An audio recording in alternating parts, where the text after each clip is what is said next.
안녕하세요. 올해 32살의 여자입니다. 제 나이가 세상만사 모든 걸 통달할 나이도 아니고 아직 한참 배울 게 많은 나이긴 하지만 이건 도무지 제가 여지껏 배워온 것들은 물론이고 상식적으로 생각해도 이해가 안 되는 경우라 이렇게 다른 분들 의견 한번 들어보려 사연을 보내게 되었습니다. 저보다 3살 많은 남편과 6년이라는 긴긴 연애 끝에 작년 여름에 결혼을 했어요. 아직 결혼한 지 1년밖에 안 된 따끈따끈한 신혼부부죠. 아이도 아직 없다 보니 정말 신혼이라는 표현 말고는 다른 말이 떠오르지 않네요. 저희는 맞벌이 부부입니다. 벌이는 각자 비슷하고 둘이 버는 거 합쳐서 연 8천만 원 조금 넘네요. 월급만 따지면 제가 조금 더 벌지만 상여금 나오는 거 생각하면 거의 비슷하기 때문에 누가 더 잘 벌고 못 벌고 그런 건 따지지 않을게요. 아무튼 둘이 벌어서 달에 700 정도 버는 상황이다 보니 제 나름대로 조금 여유가 있다고 생각하는 편이에요. 연애 기간이 길었던 만큼 처음 만났을 때는 저희가 이렇게 결혼을 해서 한 이불 덮고 같이 살게 될 것이라고는 생각도 못했어요. 다투기도 엄청 다투고 서로 볼 꼴 못 볼 꼴 다 봤다고 해도 무방하죠. 그렇게 오랜 기간 만난 게 익숙해져서 그랬나 제 나이가 30이 넘어서부터 자연스럽게 두 사람 사이에 결혼 이야기가 오가기 시작했습니다. 말씀드렸다시피 둘이 조건이 워낙에 비슷했다 보니 누가 더 잘났고 못났고 이런 걸 따질 것도 없었죠. 6년을 만난 만큼 서로에 대해 속속들이 알고 있었다 보니 이것 따지고 저것 따지는 거 없이 순탄하게 결혼 준비를 시작할 수 있었습니다. 돈을 서로 어느 정도 모아놓았는지는 대충 알고 있었는데 그래도 결혼 이야기 나온 만큼 좀 더 정확하게 얼마씩 있는지 파악이 되었으면 싶었어요. 그도 그럴 것이 얼마 정도 모아놓았느냐는 제 질문에 남편은 항상 얼마 정도는 될걸? 하는 식으로 뭉뚱그려서 대답을 했었거든요. 자기가 모아놓은 액수를 정확하게 알려주기 싫은 건가 싶어서 저도 더 정확하게 말해달라고 물어보지는 않았었는데 이제는 결혼 준비를 시작하게 된 만큼 정확한 액수를 알고 있는 게 앞으로의 계획을 세우는데도 유리할 거라 생각이 들었죠. 또 물어봐봐야 대충 이 정도는 될 거다 하고 대답할 확률이 컸다 보니 작전을 바꿔서 아예 남편한테 은행 통합 관리하는 앱을 켜서 보여줬어요. 그거 보면 통장별로 얼마씩 있고 주식 같은 것까지 다 포함돼서 나오잖아요. 제 모든 계좌에 있는 총액을 전부 다 보여줬으니 남편한테도 얼마 있는지 대충 말하지 말고 앱을 켜서 보여달라고 했죠. 그때 남편이 뭐 은행 앱까지 켜서 보여줘야 하냐고 나 못 믿냐며 수상쩍게 행동을 하더라고요. 그래서 더더욱 그냥 넘어가면 안 되겠다 싶어서 남편을 닥달해서 결국 은행 앱을 켜게 만들어줬죠. 그런데 통장 모든 걸 합쳐서 600만 원 조금 넘게 가지고 있는 게 전부더라고요. 제 눈을 믿을 수가 없었죠.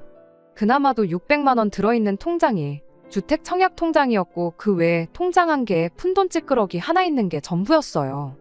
남편이 그제서야 설명해 주길 시어머니가 자기 월급 관리를 대신 해주고 있다는 사실을 말해주더군요. 자기는 평소에 한도 50만 원짜리 신용카드 2개로 살고 있다고요. 말인즉슨 한 달 용돈 100만 원으로 살다는 거죠.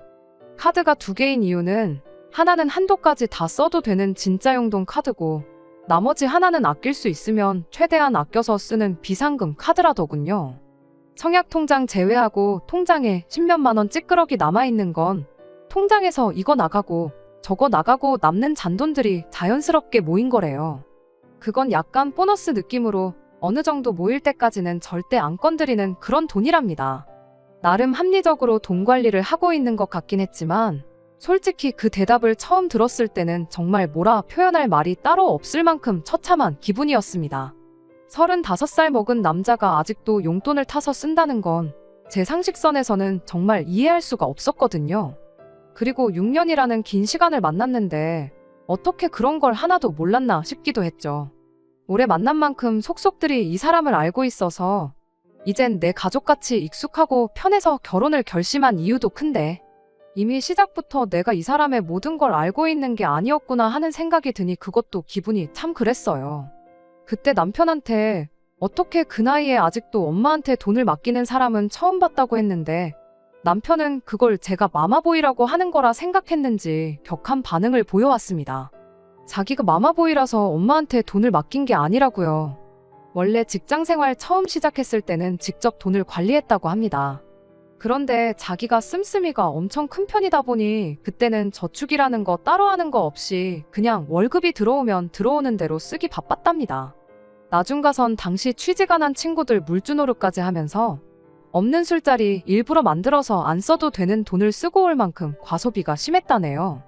그러다 나중에 가선 월급이 통장에 들어오자마자 카드값으로 남김없이 빠져나가는 지경에 이르렀고, 그런데 그 와중에 또 쓰던 버릇이 있다 보니 신용카드로 현금 서비스까지 받아가며 돈을 펑펑 써댔답니다. 그러다 그 사실을 알게 된 시어머니가 연체된 카드값 300만 원을 한 번에 갚아주시고 그 뒤로 남편 월급 관리를 대신 해주게 되었던 거라네요. 그 뒤로 남편은 용돈을 탔으면서 절제된 삶을 살 수 있게 된 거랍니다. 쓸 돈이 없게 되니 매일같이 술 먹자고 연락하던 가짜 친구들도 떨어져 나갔대요. 어머니 덕분에 또 인생에 하등 도움이 안 되는 거머리 같은 친구들을 정리할 수 있었다고 하는 소리였죠. 어머니가 시키는 대로만 했는데 인생이 바뀌었다며 옛말에 어른들 말 들어서 안 좋을 게 없다는 말도 못 들어봤냐고. 평생을 아버지가 벌어오는 돈 관리해서 그 돈으로 집도 사시고 그 후로 이사도 2번이나 하면서 재산도 불려나가신 분이시라고. 인생의 경험치가 우리보다 몇 배는 쌓여 있을 텐데 자기가 관리하는 것보다 어머니가 관리하는 게 훨씬 더 잘하면 잘하셨을 거라고요. 모르긴 몰라도 그때 어머니한테 돈 관리 안 맡기고 그냥 자기가 돈 관리를 했다면 자기 통장에 돈은커녕 지금 당장도 빚더미에 허덕이면서 살고 있을 거라는 소리를 하는 겁니다. 그 모습에 아찔하긴 했지만 그래도 결혼하고 나면 어머니한테 돈 관리 맡길 생각은 없다고 경제권은 다시 가져올 거랍니다. 그리고 자기가 지금 어머니 덕분에 절제된 삶을 살고 있기는 하지만 그 씀씀이가 어디 갔겠냐고. 결혼하면 돈 관리는 저한테 전부 맡기겠다며 자기는 지금 하는 대로 50만 원 한도 신용카드 2개면 충분하다고 말을 해주더라고요.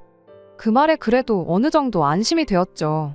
시어머니가 남편 돈 관리를 하고 있었다고 해서 모아놓은 돈이 얼마나 되는지는 못 물어볼 것도 없겠다 싶어서 그 길로 남편이 시어머니한테 전화를 걸었습니다. 시어머니가 전화를 받자마자 남편이 앞뒤 상황 없이 대번에 내 돈 얼마나 있냐고 물어봤어요. 그런데 돌아온 시어머니 대답이 얼마 있다고 대답해주면 되는 걸 네 돈은 왜 갑자기 물어보느냐 였습니다. 결혼 준비하는데 신혼집 알아봐야 하니까 서로 얼마나 있는지 미리 알아놓아야 하니까 그러는 거라고 이유를 나중에 설명해줬어요. 액수만 알려주면 끝나는 걸 가지고 시어머니는 걔는 뭐 그런 걸 물어본다냐 하면서 대답을 피하는 시기였습니다. 그러더니 난데없이 전화를 저한테 바꿔보라 하시더군요. 그러더니 역으로 저한테 질문을 하시더군요. 그러는 너는 얼마나 모아놓았냐는 시기였죠. 이미 남편한테도 보여줬던 돈이다 보니 시어머니라고 꼭 숨길 이유도 없겠다 싶어서 정확하게 말씀드렸어요. 현금으로 가지고 있는 게 2천, 적금으로 5천 있고 주식으로 가지고 있는 게 또 5천 정도 된다고요. 그랬더니 나이도 어린 게 주식을 한다면서 당신이 주식 같은 거 해서 돈 버는 사람을 단 한 명을 못 봤다며 저보고 당장 주식부터 정리를 하라고 훈수를 하시더라고요. 그러면서 갑자기 돈 관리를 하는 방법에 대해 열변을 토하시는데 그냥 얼마 있는지만 알려주시면 될 걸 왜 이렇게 말이 많으신가 싶었습니다. 그냥 영혼 없이 네 하면서 대답하고 있었는데 그게 또 시어머니 심기를 건드렸는가 봐요. 주절주절 돈 주고도 못 배운다는 시어머니의 돈 관리 비법에 대해서 열변을 토하시다가 난데없이 저한테 성질을 내기 시작했거든요. 난데없이 아직 양가 상견례도 안 하지 않았냐. 어른들끼리 말도 나누지 않았는데 벌써부터 돈이 얼마나 있는지 그런 거 알아보는 거 그거 예의가 아니다 하면서 네 모은 돈보다 많이 모아놓았으니 쓸데없는 걱정 말아라 하면서 결국 액수는 끝까지 말을 안 해주고 그렇게 전화를 끊어버렸어요. 제가 모은 것보다 많이 모아놓았다는 게 사실 반쪽짜리 답변이나 마찬가지잖아요. 그저 본격적인 준비를 시작하기 전에 미리 좀 알고 싶어서 그러는 건데 이걸 가지고 난데없이 잔소리까지 들어야 하나 싶었습니다. 그래도 최대한 좋게 생각하기로 했어요. 시어머니가 왜 그렇게까지 저한테 성질을 낸 건지 좀 더 생각해봤다면 참 좋았겠지만 이미 지나간 일, 이제 와서 후회해서 뭐 하겠나요? 그때는 그저 제 돈보다 많이 모아놓으셨다는 그 말을 믿는 수밖에 없었죠. 남편이 모아놓은 돈을 제가 모아놓은 돈과 똑같은 액수라고 가정하면 나중에 정확한 금액을 알게 되었을 때 미리 예산 잡아놓은 것보다 단돈 10,000원이라도 더 많은 거잖아요. 타이트하게 예산 잡아놓았다가 여윳돈이 생기면 오히려 우리한테 더 좋은 거 아니겠냐 그렇게 생각하기로 하고 말았죠.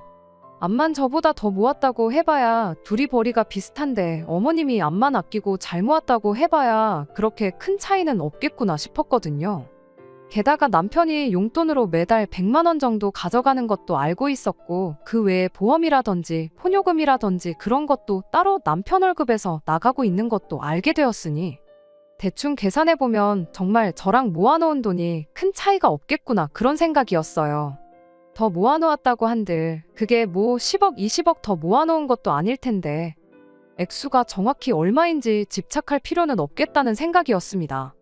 가장 중요한 건 무엇보다도 남편이 결혼하면 더 이상 시어머니한테 경제권을 맡기는 게 아니라 저한테 맡기겠다는 사실 하나뿐이었죠. 그렇게 남편과 본격적인 결혼 준비를 시작하게 되었습니다. 어차피 신혼집 구하는 건 맨 나중에 문제였다 보니 차근차근 하나씩 알아보기 시작했지요. 일단 양가에 먼저 결혼 허락을 받으러 다녀왔어요. 남편을 먼저 저희 집에 인사시켰고 다음에 제가 시댁에 인사를 드리러 다녀왔지요.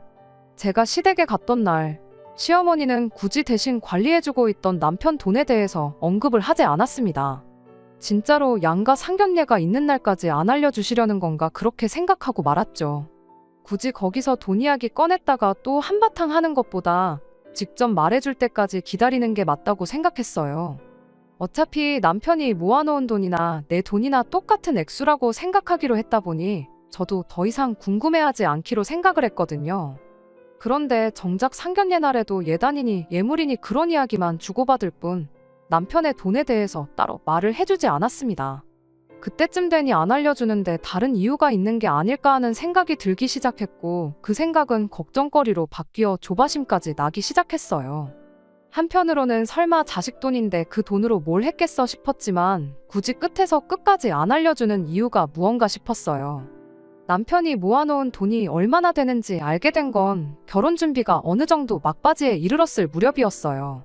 처음 돈 이야기가 나오고 나서 딱 5개월이 지난 시점이었죠. 시어머니가 모아놓은 남편 돈은 대략 1억 4천만 원이었어요. 그때서야 왜 시어머니가 여지껏 시간만 질질 끌면서 끝까지 얼마나 모아놓았는지 안 알려준 이유가 뭔지 딱 알게 되었습니다. 액수를 듣자마자 처음 시어머니가 저한테 너는 얼마나 모아놓았길래 그러냐고 물어본 게 딱 생각나더라고요. 사실 모아놓은 돈이 저랑 별반 차이가 없었던 게 그동안 남편 돈을 숨긴 이유구나 싶은 생각이 들었어요. 그때 제가 모아놓은 돈이 이래서 얼마, 저래서 얼마 하고 다 말씀드렸다고 했잖아요. 그 돈이 다 합치면 1억 2천 정도 되었습니다. 시어머니 딴에는 무언가 남자가 여자랑 비슷하게 해온다는 느낌이 들어서 그게 싫어서 숨겼던 게 아닐까 싶었어요. 보아하니 시간 끌면서 남편 월급 고스란히 모아서 그 돈까지 합칠 생각이었나 본데 저 또한 지난 5개월 동안 월급 받았다고 돈을 펑펑 쓰고 그랬던 게 아니었거든요. 결혼을 앞두고 있던 시점이었다 보니 오히려 저도 나름대로 절약을 하고 있던 상황이었어요. 5달치 월급을 엎어서 주면 확실히 저보다 2천은 더 해가는 그림을 만들 수 있을 거라 생각하셨던 건가 본데 저도 월급 받는 직장인이고 시간 지나면 돈이 더 모인다는 것까지는 상정을 못했구나 싶었습니다. 어차피 비슷하게 모아놓았을 거라는 생각이었다 보니 오히려 그 돈이 실제로 있다는 사실만으로도 안도할 수 있었어요. 지난 몇 달 동안 혹시 그 돈이 없는 건 아닌가 엄청 걱정을 했었거든요. 그리고 비슷하게 반반 결혼하는 편이 제 입장에서는 훨씬 나은 상황이기도 했으니까요. 고작 1,000만 원, 2천만 원 차이로 우리 집이 더 해왔네 하면서 시댁에 끌려다니는 것보다야 둘이 반반 결혼하는 그림이 저한테는 더할 나위 없이 좋은 그림이었습니다. 그 와중에도 시어머니는 온갖 생색을 내기 시작했어요. 저한테 고마운 줄 알라며 당신이 아들 돈 관리해준 덕분에 이만큼 가지고 올 수 있었던 거라면서요. 참 하고 싶은 말이 많았습니다. 아들 돈 모아준 게 아들한테 좋은 거지 사실 저한테 좋을 건 하나도 없는 거나 마찬가지잖아요. 그런데 마치 말하는 게 힘들게 돈 모아서 남 좋은 일 시킨다는 식으로 생색을 내고 계시니 솔직히 그때는 기분이 썩 좋지는 않았어요. 아무튼 결혼 준비도 애초에 남편 돈이 저랑 차이가 없을 거라 상정하고 준비를 했다 보니 그 이후로 남은 모든 것들은 아무 문제 없이 순탄하게 준비할 수 있었고, 그렇게 남편과 저는 작년 여름에 식을 올리고 그렇게 결혼 생활을 시작하게 되었습니다. 그때까지는 몰랐죠. 이제 시어머니와 대립할 건덕지도 없어졌고 그냥 행복하게 결혼 생활하면 되겠구나 싶었는데, 대신 관리해준 그 잘난 아들 월급 때문에 시어머니가 온갖 생색을 내면서 스트레스를 주기 시작했어요. 처음 결혼하고 나서는 별다른 문제가 없었습니다. 발단은 결혼하고 맞는 첫 명절인 추석을 보내면서였어요.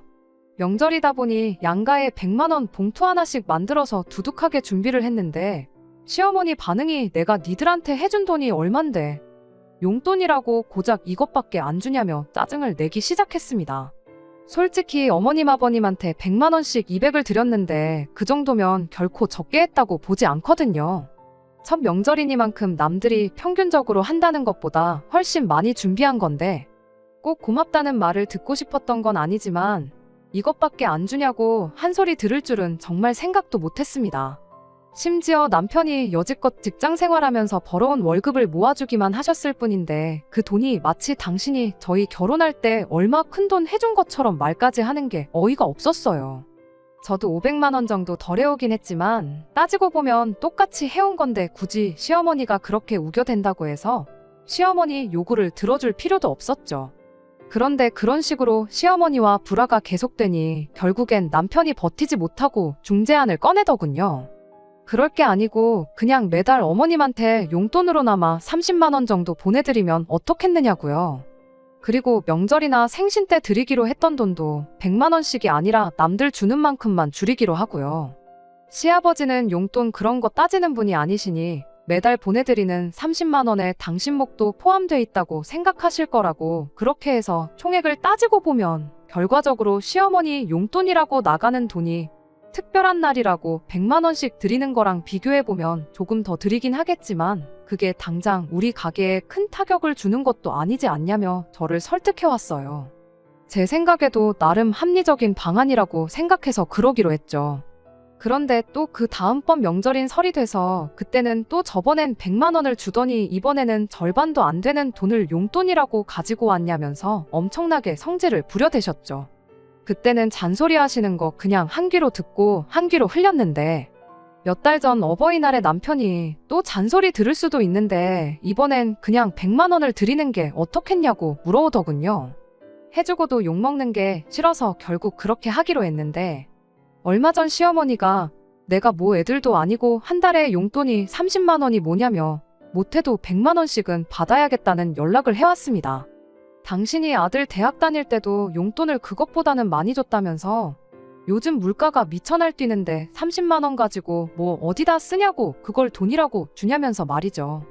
그 자식 씀씀이의 당신 아니었으면 애인한테 뭐 사다 바치고 친구들 술 사주고 그런다고 1억 4천은커녕 4천만 원도 못 모았을 거라고 뭐라 하시는데, 남편이 회사 생활 시작하고 처음 연애한 게 저였는데 차라리 애인한테 뭐라도 사다 바치고 그래서 모아놓은 돈이 없었다면 당장 저한테 그만큼 뭐라도 남아있었지 않았겠나요?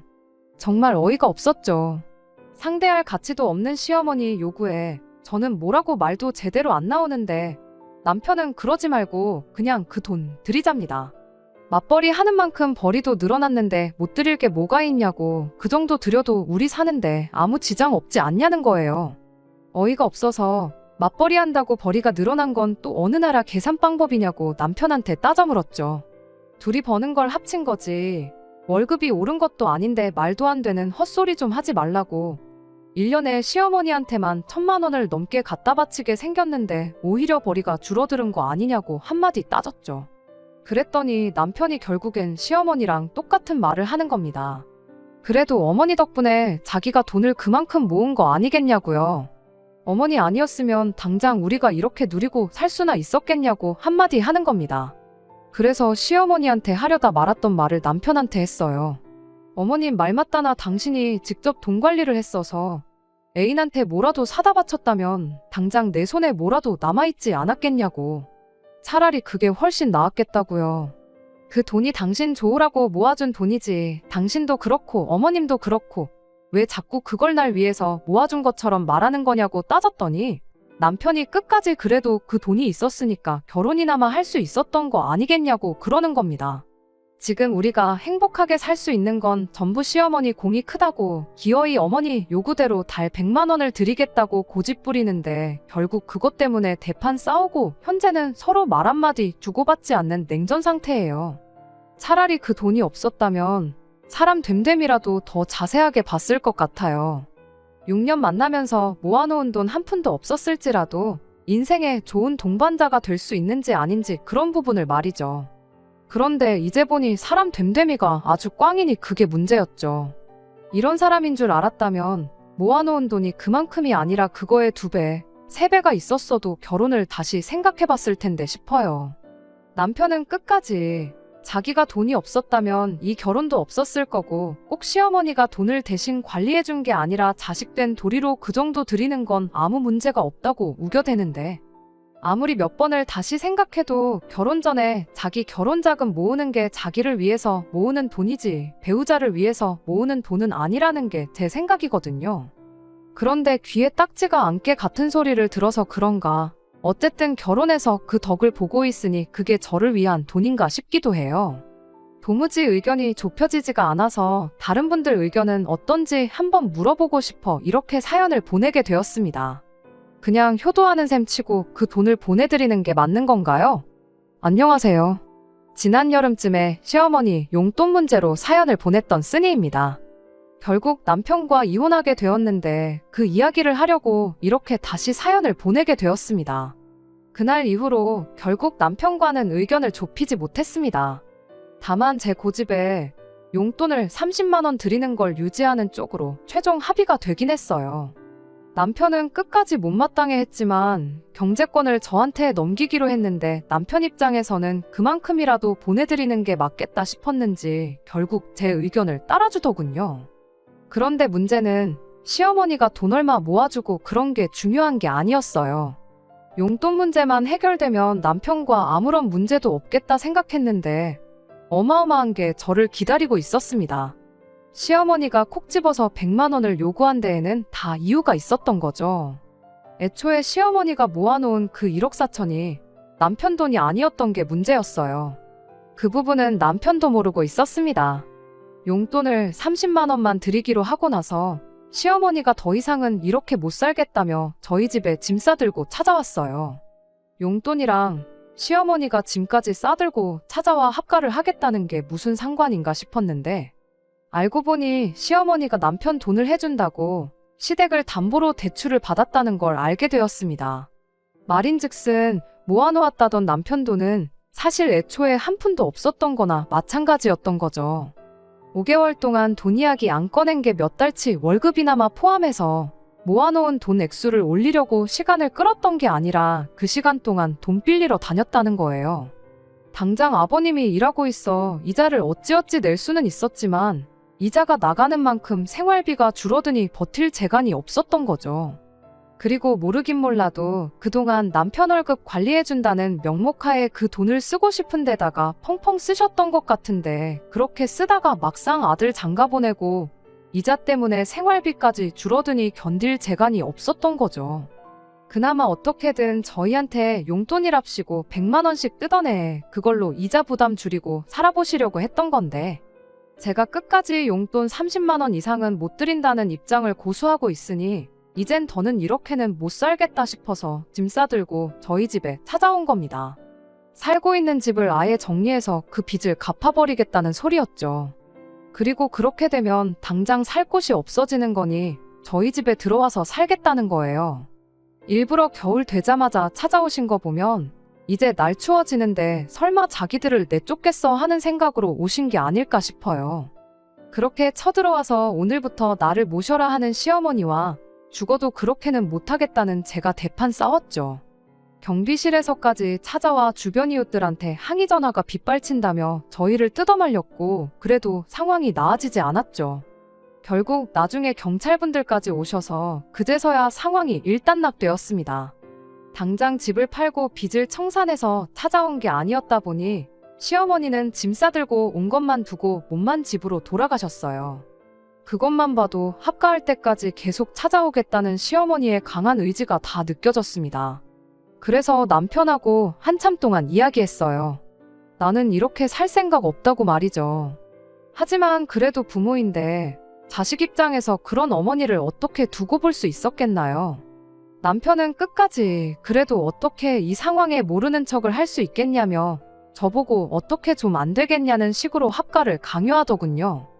이러나 저러나 자기가 1억 4천 해온 사실은 변함이 없지 않냐는 겁니다. 사람이 어떻게 이렇게 뻔뻔할 수가 있나 싶었지요. 제가 뭐 맨몸으로 결혼해서 남편 등골 빨아먹으면서 살고 있던 것도 아니었잖아요. 거의 똑같은 돈 들고 와서 결혼했는데 결혼 전부터 거짓투성이었던 시어머니를 모시고 살라는 건 말도 안 되는 소리였습니다. 그래서 남편한테 한마디 해줬어요. 세상이 뒤집어져도 시어머니 모시고 살 생각은 눈꼽만치도 없으니 꿈깨라고요. 100번 양보해서 시어머니가 당신 돈을 나를 위해 모아줬다는 식으로 생색 한 번 안 내고 우리 결혼하고 나서도 돈 때문에 스트레스 한 번 안 주고 나랑 좋은 관계를 유지하셨었더라면 나한테 거짓말 하나 한 적 없고 차라리 뭐 사기를 당해서 집까지 날려먹게 된 상황이었다면 아마 모시고 사는 거 생각해 봤을 거라고요. 그런데 그런 것도 아닌데 내가 무슨 이유로 시어머니를 모셔야 하는지 설명 좀 해보라고 했죠. 남편은 한참을 생각하더니 그래도 이미 결혼했는데 이제 와서 어떻게 할 거냐는 식으로 대답을 하더라고요. 그래서 제가 먼저 남편한테 이혼 이야기 꺼냈습니다. 그냥 무작정 이혼하자고 한 건 아니에요. 저는 남편에게 기회를 줬습니다. 아버님이 돈을 안 벌어오시는 것도 아니고 솔직히 1억 4천이면 아버님 벌이에 못 갚을 돈은 아니지 않나라는 생각이었거든요. 그냥 시어머니가 저러는 게 이자가 나가는 만큼 생활비 줄어든 마당에 그동안 어머님 돈처럼 쓰던 당신 돈까지 없어진 게 싫어서 저러시는 거 아니겠냐고요. 그러니 어머님이 또 집에 찾아오시거든 같이 살 생각 없다고 단호하게 딱 잘라 한마디만 하라고 했어요. 그럼 그동안 어머님이 나를 속였던 거 그냥 당신 돈 빌려간 거 집 담보 잡고 대출 받아서 갚은 거라고 생각하고 그냥 오늘 있었던 일은 가슴속에 묻어두고 아무 일도 없었던 것처럼 살겠다고요. 하지만 남편은 그런 저희 제안에도 어머님을 택하더군요. 합가는 못한다고 이야기하겠다고 대답은 했지만 그럼 대출금이라도 우리가 갚아드리면 어떻겠냐고. 어차피 매달 용돈 100만 원씩 드리는 쪽으로 이야기하지 않았냐고. 용돈 드린다고 생각하면 되는 거 아니겠냐며 끝까지 저로 하여금 시어머니한테 돈을 퍼주는 쪽으로 이야기를 꺼내는 겁니다. 자기 딴에는 시어머니와 합가를 막으면서 동시에 어머니 빚도 갚아줄 수 있는 나름의 중간 역할을 했다고 생각하는 것 같은데 그건 지 혼자만의 생각이었지 저한테는 그냥 이혼하자는 소리로밖에 안 들렸어요. 그래서 그냥 알겠다고 한마디 대답해주고 그날부로 당장 이혼 서류부터 준비했죠. 남편이 이혼 안 해준다고 하면 소송까지 불사할 생각이었어요. 자기도 자기 나름대로 소송까지 가면 100% 질 거다는 식의 말을 주워듣고 온 건지 나중에 가선 순순히 합의 이혼을 하는 쪽으로 나오대요. 덕분에 이혼하는데 큰 문제는 없었습니다. 반반 맞춰서 가져왔다 보니 갈 때도 똑같이 반반 나눠서 이혼했고요. 지지난주에 숙려기간 끝나서 모든 게 깔끔하게 정리돼서 이렇게 후기를 적어 보냅니다. 애초에 시어머니가 남편 돈 대신 관리해준 걸 두고 저를 위해 모아줬다고 생색내고 제 상식으로는 이해가 안 되는 요구를 해올 때 그때부터 알아봤어야 했는데 결혼이 저랑 남편 둘만 하는 게 아니라 집안과 집안끼리도 하나가 되는 건데 왜 그때는 그걸 생각 못하고 남편 돈만 제대로 있으면 됐지 하고 쉽게 넘겼나 싶네요. 안녕하세요. 얼마 전 이혼한 남편 소식 듣고 이렇게 마지막 후기를 또 남기게 되었습니다. 정확히는 남편 소식이 아니라 시어머니 소식이라고 해야 하나요? 남편이 저희 집까지 찾아오고 아주 난리도 아니었어요. 저희 부모님이 남편한테 여기가 어디라고 오느냐며 현관문 앞에서 거의 몽둥이 찜질을 할 뻔하셨는데 집까지 찾아온 게 무슨 일인가 궁금해서 남편 만나 이야기를 나눴습니다. 남편은 저한테 다시 시작하면 안 되겠냐고 거의 빌듯이 부탁을 해왔어요. 시어머니가 시아버지랑 이혼을 했다고 하더라고요. 알고 보니 그간 남편 돈으로 두 분이 같이 호강했던 게 아니고 시어머니 혼자서 그랬던 거래요. 아버님은 그 사실을 저희가 결혼할 때 알게 되었는데 그때 시어머니가 남편 돈을 탕진했다고 말한 게 아니고 그 돈이 어디 투자하듯이 묶여있는 상태라는 식으로 말을 하셨다는 겁니다. 당장 아들 장가 보내야 하는데 돈이 없다고, 그런데 그 돈을 또 중간에 뺄 수도 없는 상황이라며 집을 담보로 대출을 진행했던 거라고 해요. 아버님은 그런 사실에 대해서 전혀 모르고 있었는데 남편이 저랑 이혼하고 나서 모든 사실을 알게 되었던 거죠.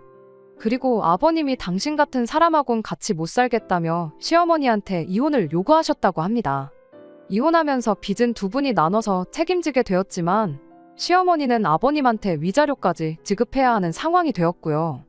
아버님이야 곧 은퇴하실 나이긴 하지만 그래도 직장도 있고 당장 먹고 사는데 지장이 없으니 상관이 없는데 시어머니의 경우에는 이야기가 달랐죠. 결국 남편하고 같이 지내게 되었는데 당장 남편 월급이 있다고 해도 두 사람 수중에 땡전 한 푼 있는 게 아니다 보니 지금 둘이서 단칸방 지내서 같이 살고 있는가 봐요.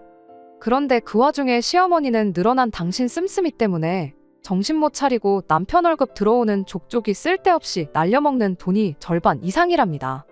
남편도 참다 또 참다가 이젠 더는 안 되겠어서 시어머니랑 같이 못 지내겠다고, 아니 안 지내겠다고 저를 찾아온 거예요.